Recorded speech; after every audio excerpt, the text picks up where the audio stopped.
setiap sesuatu ilmu yang telah dititipkan oleh Allah, jika ibu, bapak sayang kepada anak, jaga anaknya. Jaga. Kenapa di dalam Al-Quran yang paling banyak ditegur, lu laki? Mama cuma modal nyusuin, ngasih makan, empok-empok tidur. Bapaknya ngapain? Jangan cuma nyari uang, nasehatin, tanya Quran udah sampai mana. Begitu pulang dari pondok, sholatnya udah apa belum? Maaf, na'udzubillah min dzalik, kita punya anak lagi tidur di dalam rumah, di dalam kamar. Rumah kita kebakaran. Kira-kira ini anak diselamatin apa enggak? Kok lo mikir, Pak? Yang namanya orang tua pasti bakal nyelamatin. Pasti. Walaupun bapak yang luka, bapak yang kebakar, ibu yang harus kebakar, ridho. Yang penting anak saya selamat, keluar, nggak kebakar. Ini orang tua, nggak ada orang tua. Tuh anak lu masih tidur dalam kamar. Udah Nabi, biarin aja. Stok anak saya masih banyak. Nggak ada orang tua begitu. Emang ada orang makmur begitu? Ada? Nggak ada, diselamatin itu anak. Tapi di akhir zaman, kenapa banyak orang tua yang melemparkan anak ke jurang api neraka jahanam? Sholat subuhnya nggak pernah dibangunin, sholat zuhurnya nggak pernah diingetin, asarnya dengan seenaknya. Begitu maghrib didiemin, begitu isya ditiduri. Coba kita lihat. Mau kemana? Ini masa kita ini bakal habis, Pak. Di sini ada bapak yang umurnya 60 ada, Pak. Ada. 3 tahun, Pak. Betul nggak? Loh, kata Nabi apa? Umur umatku denganku nggak jauh beda. 60 sampai 70 umur umat Nabi. Berarti kalau yang 60 berapa tahun lagi? Kan lu. Yang 63 ada? Tinggal dicabut sikringnya. Pak. Ayo coba kita lihat. Kapan kita bisa memanfaatkan waktu kita untuk orang tua? Kapan kita bisa manfaatin waktu kita buat anak? Saya punya anak pagi. Kalau nggak sholat saya paling marah. Marahnya saya setengah mati. Handphone sampai gini hari ini anak nggak paham masalah handphone. Saya galak, yang laki yang galak. Emaknya bagian ngademin, Pak. Kalau sekarang kan beda. Suaminya masalah jadi suami solehah, istrinya istri soleh. Ini perbedaan di akhir zaman dulu sama sekarang beda. Buat adik-adik, nuntut ilmu capek nggak? Capek nggak? Capek. Karena dunia tempatnya capek, deh. Neng, capek. Kawin, Neng. Lu repot amat lu mah. Perempuan mah gampang. Laki tuntutan lu. Laki tuntutan. Kalau kalian nggak punya ilmu, perempuan mana yang mau? Wudhu kagak bisa. Sholat madhep ke timur. Bapak mau punya mantu begitu, Pak? Nih gue mah gue ogah. Ilmu dunia betul bisa bawa kita ke akhirat. Ilmu akhirat bisa bawa kita ke neraka. Ini hati-hati nih. Ada seorang dokter. Dia punya janji di ilmu kedokterannya. Jika masyarakat membutuhkan saya 24 jam saya berikan jiwa dan raga saya untuk membantu masyarakat. Baik gak niatnya? Baik gak niatnya? Ada qori. Belajar Quran, tahu mahrat, tahu tajwidnya, suaranya bagus. Orang mengundang pakai DP. Lebih bagus dokter apa qori? Lebih bagus dokter apa qori niatnya? Dokter. Seminggu lagi mau acara, kalau nggak lunas, qori nggak datang. Kenapa? Orang belum lunas. Tapi dokter nggak butuh begitu dia ada yang sakit, dia datang tengah malam diperiksa sehat walafiat, dikasih obat, dikasih uang nggak terima. Begitu pulang pahala dia dapat, derajat Allah angkat derajat. Nah yang qori bagaimana? Telah menjual ayat dan ayat tersebut akan menjerumuskan dia ke dalam neraka jahanam. Ilmu ini bisa dipakai kapanpun, dimanapun, sesempit apapun. Tergantung di mana kebutuhannya. Setiap ilmu itu semua ada pertanggungjawaban. Jangan dikira Habib, ini dari dulu ceramah. Gue juga taklim PA, mondok, capek, khidmah. Habib Muhammad bin Alwi Al-Kaf, Habib Muhammad Al-Bagir, Kiai, semuanya taklim capek. Sekarang lagi metik. Masa ibu nggak boleh metik sih? Nanam mulu. Setiap ada yang ditanam itu yang kita petik. Buat siapa? Orang tua kita. Saat ini kita dakwah, Kang Iing ngajar, Habib Muhammad Bagir ngajar di pondok, Habib Muhammad lagi ngurusin dakwah di luar. Mereka semua ini lagi metik buat siapa? Kemanfaatan buat orang tuanya. Yang metik orang tuanya, yang ditanam anak-anaknya. Kalau orang tua sama anak sinkron, sejalan untuk masa depan, untuk akhiratnya, ini yang akan dijadikan seseorang yang dikatakan saleh, salehah, dan dijadikan anak yang penuh dengan ketaatan kepada Allah dan Rasulnya. Yang sekarang maka bapak suruh pondok, ibu nyuruh mondok. Nah, mondok. Udah dijamin aja. Itu mah namanya nitipin. Emang ini pondok pesantren apa yayasan? Kalau emang seseorang ingin menitipkan sesuatunya ke tempat yang benar juga. Serahin kepada yang ahlinya, serahkan kepada yang faknya. Di situ insya Allah anak kita akan tertempa. Ingat adik, ilmu nggak akan bisa membawa kita ke derajat tertinggi kecuali akhlak yang ada di sampingnya yang pasti akan membawa ilmu tersebut ke alam kebaikan di dunia, kebaikan di akhirat. Punya ilmu nggak punya akhlak buat apa? Imam Syafi'i mengatakan, aku tidak segan, aku tidak akan pernah segan berjumpa dengan orang yang berilmu. Seilmunya apapun, aku nggak akan segan kata Imam Syafi'i. Tapi sungguh, aku sangat segan dengan orang yang berakhlak. Kenapa? Karena orang yang berilmu belum tentu memiliki akhlak. Tapi orang yang berakhlak sudah pasti menjalankan ilmunya. Jadi jangan dipikir kita ini udah punya ilmu, udah petang-tang teng-teng. Maaf ya, kalau kalian ingin jadi dai, kalian ingin menjadi ulama, kalian dicium tangannya sama orang, kalian dihormati, lagi lewat santri nunduk. Itu kan penghormatan, betul nggak? Ta'ziman wa takriman, betul. Memuliakan dan mengagungkan, menghormati. Kenapa? Karena guru itu adanya di atas kepala kita. Tapi tatkala seorang murid yang ngerasa dirinya ini lebih pintar daripada gurunya, pasti manfaat ilmunya nggak ada. Dan nanti kita akan jadi dai. Sekarang orang cium tangan, orang hormatin. Contoh tadi nih. Makanya tadi saya kalau lewat tuh, saya nggak ngasih tuh tangan tuh kecuali sama orang-orang tua sama yang di belakang. Saya nggak mau ngasih salaman. Kenapa? Saya takut jadi tanggung jawab saya. Cium tangan sama saya, orang tuanya tadi keluar dari rumah dia nggak cium tangan sama orang tuanya. Cium tangannya sama saya. Yang dosa yang mana? Saya yang nanggung, nggak mau. Enak aja lo, ngasih duit kagak, dosa lo kasih ke gua. Yang lebih penting kan orang tuanya. Sekarang orang yang namanya ulama, semuanya dihormatin, dihargain, dijagain. Ya Allah luar biasa. Bukan karena ilmu mereka. Karena mereka membawa ilmunya Nabi Muhammad. Begitulah dengan cara Allah memuliakan dan mengagungkan mereka. Coba ada satu urat syaraf terputus. Gila. Lu mau kiai, lu mau habib, lu mau sebagai profesor. Kalau udah gila, gak bakal dihormatin orang. Tadi, nauzubillah min dzalik, gue pengen cerita, gue takut. Pulang dari sini saraf putus. Saya datang ke sini. Sekarang tadi kan dihormatin, dihargai, ya disambut. Besok saya lewat lagi, saya gila. Ada yang pada mau cium tangan sama saya. Songong lu. Lah, oh, orang gila mau ngapain? Saat itu dia terjadi, dijaga anak orang tersebut karena ilmunya Nabi. Bu, Pak, kalian menitipkan anak di sini, mengharap keberkahan ilmunya Rasulullah Sallallahu Alaihi Wasallam. Hargai, hormati. Saat anak pulang ke pondok, tolong handphonenya dijauhin, jauhin. Dek, ada masa kalian nanti tahu handphone. Ada masa tatkala kalian tahu, paham betul tentang handphone. Handphone bukan tempat main. Handphone bukan tempat mainan. Tapi handphone ini adalah alat komunikasi. Dan ingat, ini adalah senjatanya orang Yahudi dan Nasrani. Senjatanya mereka nggak perlu pakai peluru sama pistol lagi, nggak perlu. Tapi cukup dengan handphone, masuk ke dalam rumah kita. Generasi umat Nabi akan hancur terus. Bagaimana dia cara membawa handphone tersebut? Hati-hati. Jangan dikira kalau anak udah betah banget di dalam kamar megang handphone. Hati-hati tuh. Jangan dikira udah anteng. Ingat, ini handphone bisa ngejelajah dunia, Bapak. Yang kitanya duduk di Kuningan, ini handphone bisa ngajak kita kemana-mana. Ke belahan dunia mana bisa. Mau tahu di mana bisa. Makanya dikatakan otaknya Dajjal tuh sama kayak handphone. Mau bagaimana aja dia bisa. Ini hati-hati. Saya ada satu kisah. Tetangga saya, ini kehidupan nyata nih. Ini tetangga saya nih. Punya anak perempuan 1, 5 laki. 6 anaknya, 1 perempuan dan satu-satunya. Dan anak pertama lagi. Ini anak dididik sampai S2. Kuliahnya, kerjanya bagus. Begitu masuk jenjang S2, karirnya sudah bagus, datanglah seorang laki-laki melamar, kenalnya dari Facebook. Kenalnya dari begitu kenal dari Facebook, ini anak laki-laki punya etikat baik menikahi putrinya, dilamar, dinikahi. Begitu dinikahi, acaranya di gedung, malam yang nginep di hotel, paginya orang tuanya datang bawain makanan, anak udah pernah nggak ada. Mantunya nggak ada, anaknya nggak ada, nggak taunya ini pengantin udah pulang ke Surabaya tapi nggak ngomong. Di sini, adabnya ada nggak nih? Ini udah nggak ada adab. Tahun pertama Ramadan nggak datang, Idul Fitri nggak datang, Idul Adha nggak datang, tahun pertama, tahun kedua, tahun ketiga, sampai 6 tahun putrinya nggak pernah datang, handphonenya nggak bisa dihubungi. Sampai punya anak 3, bapak sakit nggak datang, ibu sakit nggak datang, sampai bapaknya meninggal, kita yang ngurusin waktu itu, kita yang ngurusin. Begitu kita yang ngurusin, harus dimakamkan dengan cepat, karena meninggal jam 5 sore, perkiraan kita malam ini juga harus dimakami. Kenapa? Karena ada satu penyakit yang dapat merubah jasadnya lebih cepat. Jadi lebih cepat harus lebih baik untuk dimakamkan. Sudah kita pasang dengan kafannya, udah rapi. Kita mau tutup, kata orang tua perempuannya, Habib jangan ditutup dulu ya. Kenapa? Anak saya yang perempuan lagi di jalan, katanya. Katanya, belum pasti berarti. Kita tungguin. Saat itu bicara jam 9 malam. Kita tunggu sampai jam setengah 11 malam. Datang anaknya, nyelonong.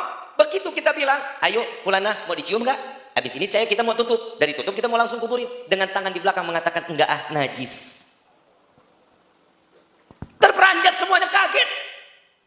Saya tanya, kok najis ini orang tua? Enggak, ini kan bangkai.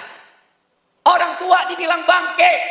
najis. Ternyata dia kenal sama laki-laki yang beraliran beda dengan kita, yang menyatakan bahwa tidak sealiran, sama seperti terkena najisnya anjing. Kira-kira yang begini benar nggak tuh? Benar nggak? Kenalnya dari mana? Handphone. Neng, neng, neng. Cari yang soleh, ya, yang baik, yang berilmu, yang berakhlak. Duit mau nomor 1000, kalau bisa di nomor 1-in. Kenapa? Karena memang, maaf ya, ini maaf yang laki-laki nih, karena perempuan nggak butuh cinta, duit. Bapak nggak percaya? Bapak nggak percaya? Saya tanya, Bu, ibu butuh duit, butuh cinta, Bu? Tuh. Pokoknya orang undang saya, rumah tangga bukan makin tambah rukun, hancur. Duit, Pak. Duit buat apa, Bu? Hah? Hah? Belanja? Skincare kali ah. Rumah tangga ada ilmunya nggak, Pak? Ada. Emang kita cuma modal cesplong gitu, kawin selesai, oa selesai dah. Enggak. Ada ilmu. Sampai ulama mengatakan perempuan itu ibarat perasaannya ibarat bagaimana cermin. Cermin kalau kita beli bagus, sempurna cerminnya, bagus nggak? Bagus. Kita ngaca ganteng banget kita, Pak. Bib, saya ngaca sama aja, Bib, nggak ada ganteng-gantengnya, berarti mukanya yang salah.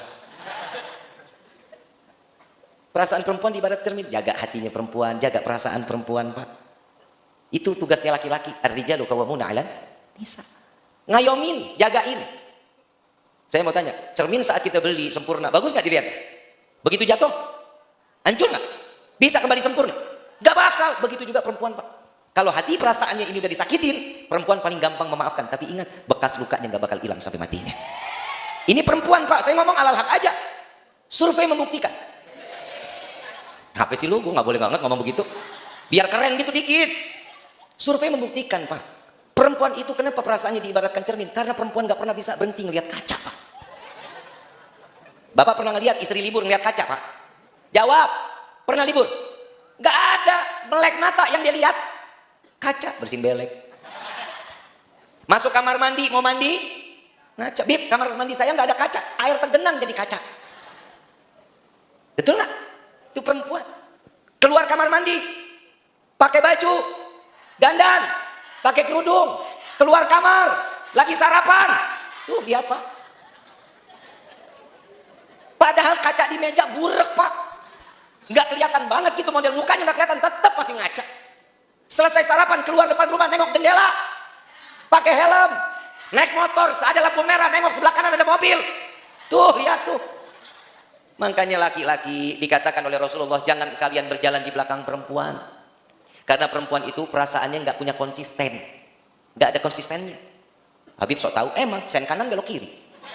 Sen kiri belok. Tuh, ada konsisten. Kagak. Perempuan kenapa nggak pernah konsisten? Karena hatinya labil, Pak. Maunya tuh disanjung, dielus, disayang, maunya begitu. Itu perempuan. Coba deh Bapak panggil sayang. Bu, nggak bisa tidur, Pak. Bukan main. Sayang, kamu hari ini kok cantik banget. Bu, elah, Pak. Itu dia loncat, kaki di atas, kepala di bawah, Pak. Nggak percaya, coba di malam.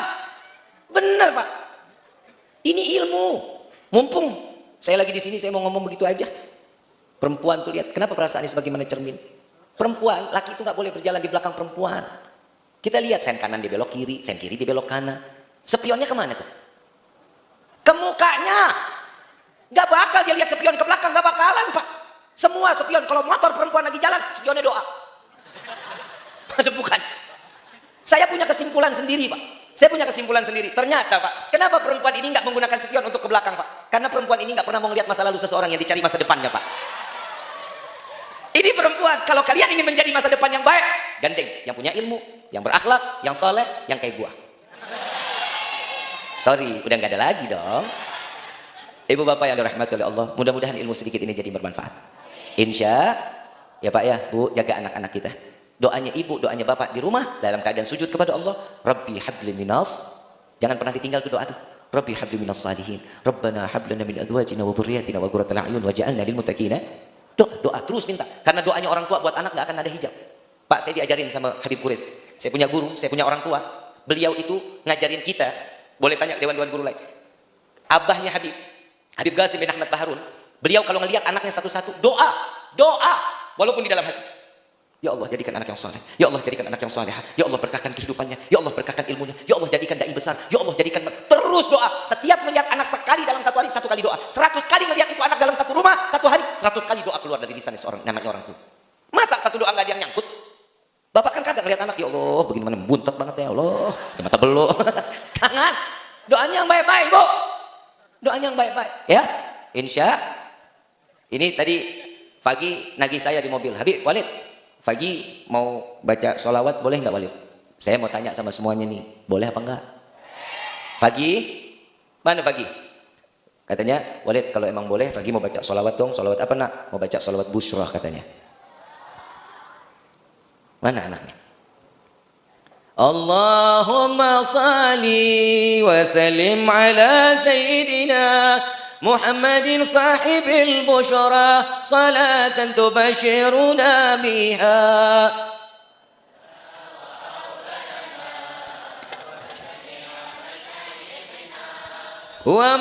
ومعلمينا وطلبتنا من يومنا هذا إلا. Hafal semuanya, hafal ya. Kita baca semua sama-sama. Hadrohnya main ya. Main, oi. Ini hadrohnya santri sini ya? Santri sini? Pantesan malas nggak dibayar sih. Ayo pegang hadrohnya.